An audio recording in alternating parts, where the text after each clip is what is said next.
Assalamualaikum warahmatullahi wabarakatuh. Perkenalkan, nama saya Isrul Imah dengan NIM 1811201007. Di sini saya akan mempresentasikan hasil dari studi kasus saya yang berjudul hipoksia sel neuron. Pengertian hipoksia.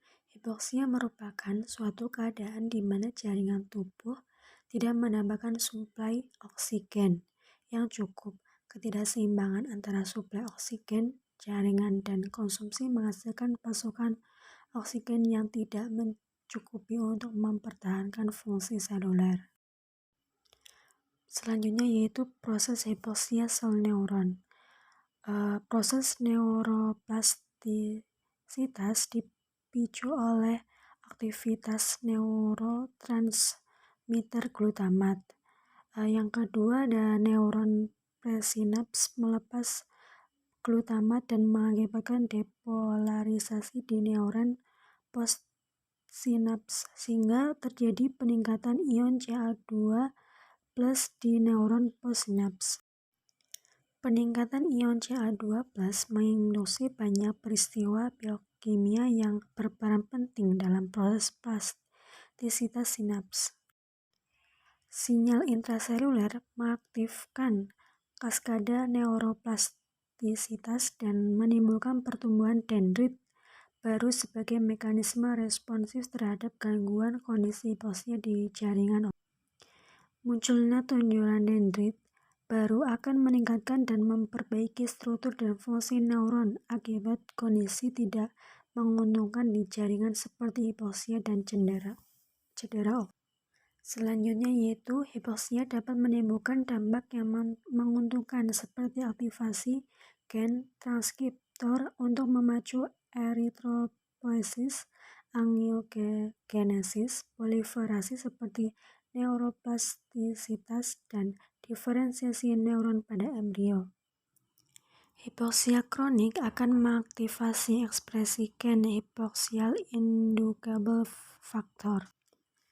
Gen hypoxia inducible factor adalah gen kunci yang berperan penting dalam menjaga kelangsungan hidup. Gen HIF1 menyebabkan terjadinya transkripsi protein yang diperlukan untuk adaptasi terhadap hipoksia. Protein gen faktor transkripsi atau transcription gen yang bersifat oksigen regulated. Peningkatan Ca+ intrasel akibat hipoksia memacu Ca+ berikatan dengan calmodulin dan mengaktifasi CAM-kinase 2 yang akan memfosforilisasi koaktivator HIF1 kompleks. Fosforilasi ini akan memacu aktivitas transkripsi HIF1. Selanjutnya ada perubahan regulasi sel neuron yang mengalami hipoksia. Yang pertama yaitu hipoksia menimbulkan penurunan rasio ATP atau ADP sehingga memacu efflux K+, neflux Na+, dan influx Ca+. Penurunan aktivitas K+ memacu depolarisasi membran dan mengaktifasi influx berlebih Ca+. Penurunan rasio ATP atau ADP suplai yang rendah menyebabkan sel-sel otak mengurangi aktivitas sinyal dan menghentikan mekanisme pengantaran sinyal untuk fungsi-fungsi yang tidak esensial.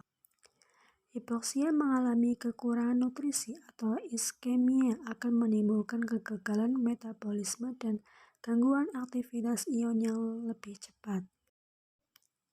Iskemia biasanya terjadi pada kasus stroke, menimbulkan defisit bukan hanya O2 tapi juga glukosa.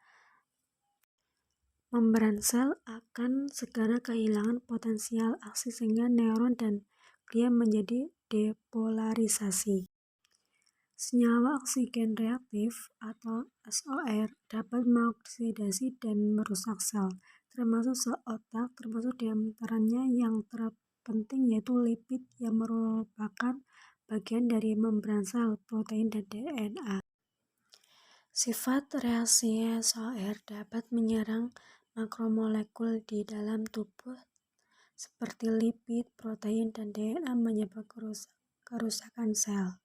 Lipid akan mengalami peroksidasi oleh senyawa oksigen reaktif dan menghasilkan peroksida lipid atau malondialdehyde.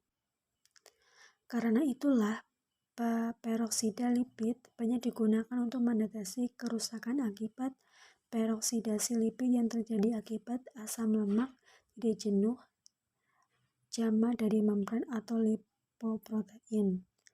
Dampak senyawa oksigen reaktif juga dialami oleh makromolekul lain seperti protein, polisakarida, dan DNA. Ikatan peptida dan rantai samping asam amino pada protein akan mengalami kerusakan akibat senyawa oksigen reaktif dan menghasilkan senyawa karbonat.